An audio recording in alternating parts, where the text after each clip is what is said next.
பண்றீங்க? ஒரு உதாரணம் சொல்லுங்க. இப்ப எங்க அம்மா இருக்கிறாங்க. இப்படி உட்காருவா. கரெக்டா எடு. எங்க அம்மா தான் இது. இப்படி எடு. அப்படி எடு. எங்க அம்மா இருக்கிறாங்க. டேய் ராஜா டேய் தலைநூறுடா. ஒரு 5 ரூபாய் தாயில வாங்கிடானுங்க. சத்தியமா 5 பைசா இல்ல மானோ.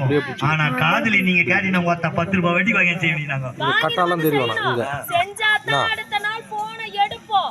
இல்லன்னு வச்சுக்க போன் அப்படியே சுவிட்ச் ஆஃப்ல போட்டு போயிட்டே இருப்போம். ஹலோ இங்க வாங்க.